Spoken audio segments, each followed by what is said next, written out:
E se eu te dissesse que uma cidade inteira, coberta de ouro, luxo e festas, desapareceu numa única manhã? Um lugar de terras férteis, abundância e liberdade para fazer o que quisesse, onde o pecado era chamado de diversão e o mal de liberdade. Mas por trás dos sorrisos e banquetes havia podridão, uma corrupção tão profunda que o cheiro subiu até os céus, e Deus ouviu. Não veio com enchente, nem com exércitos, mas com fogo. Hoje, você vai conhecer a verdadeira história de Sodoma e Gomorra. Sodoma e Gomorra eram um colar de pérolas no Vale do Jordão, bonitas por fora, podres por dentro. Ali não havia temor a Deus. A justiça havia sido arrancada das ruas.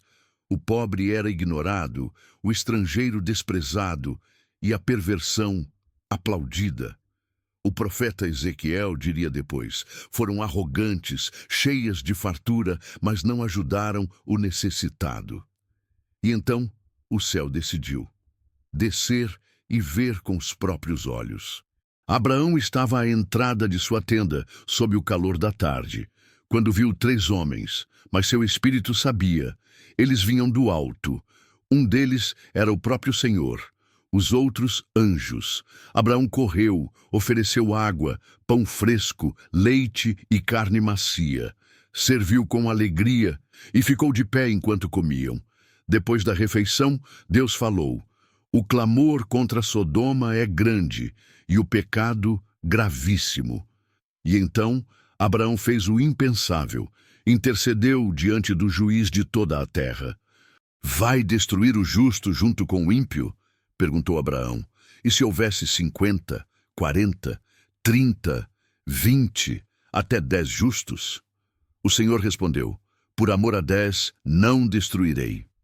Mas na cidade, nem mesmo 10 seriam encontrados. Enquanto isso, 2 anjos já marchavam rumo aos portões de Sodoma. Ao anoitecer, Ló, sobrinho de Abraão, estava no portão. Viu os anjos e implorou para que ficassem em sua casa.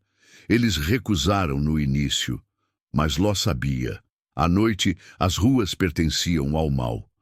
Convidou-os para um banquete, tentando proteger seus hóspedes. Mas antes que descansassem, o som dos passos tomou conta da rua. A cidade havia cercado a casa. Homens jovens e velhos, de todos os cantos, batiam na porta, gritando para que entregasse os visitantes. Não era hospitalidade, era violência, era depravação sem vergonha. Ló tentou impedir, mas revelou seu próprio erro. Ofereceu as filhas no lugar. A multidão se enfureceu, pronta para invadir, mas os anjos estenderam a mão e cegaram todos num instante. Pegue sua família e saia daqui, o julgamento chegou, disseram. Ló correu para avisar os genros, mas eles riram, achando ser piada. Ao amanhecer, ainda hesitante, foi agarrado pelos anjos e levado para fora da cidade. Corram, não olhem para trás, ordenaram. Mas uma vida inteira de apego custaria caro. Enquanto fugiam, a esposa de Ló se virou e olhou para as chamas. Seu corpo endureceu, seus pés se cravaram no chão. Naquele instante, virou uma estátua de sal.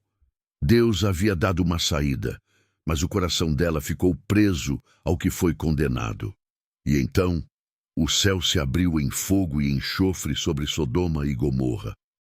Em minutos, casas, campos e pessoas foram reduzidos a pó. O vale inteiro se tornou um deserto queimado. Ló refugiou-se em Zoar, mas logo fugiu para as montanhas, com medo do que poderia acontecer. Ali, um episódio sombrio marcaria seu destino e o de seus descendentes. A história de Sodoma virou símbolo de que a paciência de Deus não dura para sempre. Jesus falou sobre Sodoma.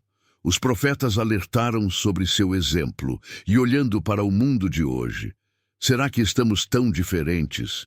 Chamamos orgulho de coragem, perversão de liberdade, e ignoramos os necessitados.